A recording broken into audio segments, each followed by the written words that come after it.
Join me as I dive into this unfolding drama, because what started as a reflective essay has turned into a full-blown controversy that no one saw coming. At the center of it all are two familiar names from the Disney-era spotlight, and a reaction that sparked intense debate across social media. What really happened? Why did emotions run so high? And is there more beneath the surface than people initially realized? Hilary Duff and Ashley Tisdale have long been viewed as part of the same Disney generation. For many fans, their careers feel intertwined, shaped by the same era, the same pressures, and the same sudden leap into fame at a young age. Over the years, both women have spoken openly about growing up in the public eye and the challenges that came with it. Their friendship, often described as warm and supportive, symbolized a sense of solidarity that many admired. That history is exactly why the recent controversy surrounding Ashley Tisdale's essay felt so jarring to so many people. Ashley Tisdale recently shared a personal essay reflecting on her experiences in the entertainment industry. In it, she opened up about body image, mental health, self-esteem, and the pressures she felt while navigating fame from such a young age. The essay was framed as an honest look back, a way to process the emotional toll of growing up in Hollywood while trying to find her own identity. For some readers, her words felt raw and relatable, echoing feelings they had struggled to put into words themselves. But not everyone received the essay in the same way. As the essay circulated online, reactions quickly became divided. Some praised Tisdale for her vulnerability and applauded her for speaking openly about topics that are still often brushed aside. Others, however, felt that parts of the essay came across as insensitive or dismissive, particularly when it came to how struggles were framed or compared. What may have been intended as a personal reflection was, to some readers, interpreted as tone-deaf or lacking awareness of the broader experiences of others. This is where the controversy truly escalated. Hilary Duff's husband, Mike Comrie, reportedly took issue with the essay and voiced his disagreement publicly. His response was strong and emotional,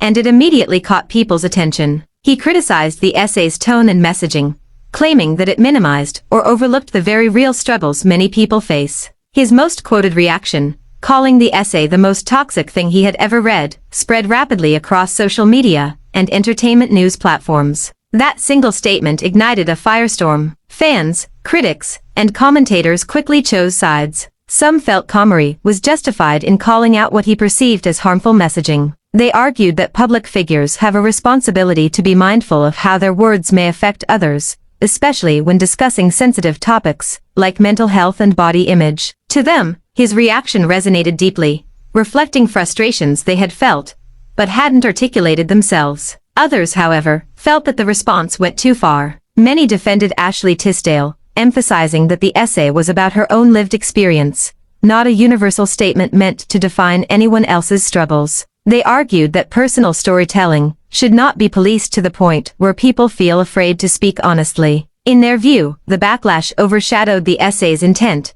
and discouraged open conversations about mental health and self-reflection. As the debate grew louder, media outlets jumped in, analyzing the essay line by line and dissecting the reaction it received. Headlines focused less on the essay itself and more on the fallout, framing the situation as a clash between perspectives rather than a nuanced discussion. Social media amplified every opinion, turning what might have been a quiet disagreement into a public spectacle. What made the situation even more complex was the connection between everyone involved. Mike Comrie's words carried extra weight because of his proximity to Hilary Duff and her own experiences in the industry. Duff herself has spoken in the past about the pressures of fame, body scrutiny, and growing up under constant public attention. For many observers, it raised questions about whether Comrie's reaction was rooted solely in the essay itself, or influenced by a deeper understanding of how such narratives can affect people who lived through similar circumstances. At the same time,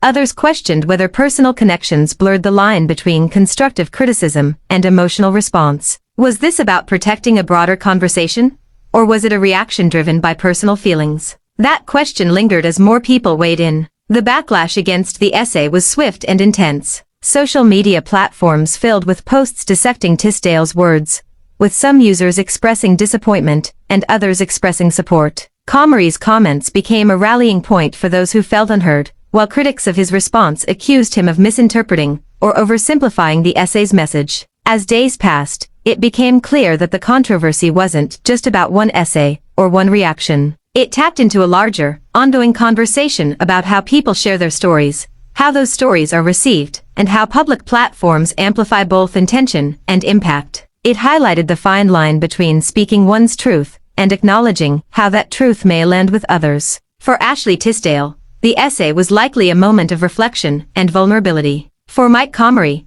the reaction appeared to come from a place of concern and frustration. For the public, it became a mirror reflecting their own experiences, beliefs, and sensitivities. What's often lost in moments like this is nuance. Online discourse rarely allows space for complexity, and this situation was no exception. Opinions hardened quickly, and the conversation became polarized. Yet beneath the surface, there were valid points on multiple sides. Personal stories matter, but so does empathy for how those stories might affect others. As the dust began to settle, many people stepped back to reassess what the controversy really represented. It wasn't just celebrity drama or social media outrage. It was a reminder of how powerful words can be, especially when shared by people with large audiences. It was also a reminder that reactions, even emotional ones, often come from deeply personal places. In the end, there are no simple answers here. The situation serves as a case study in modern discourse, where personal expression, public interpretation, and emotional response collide in real time.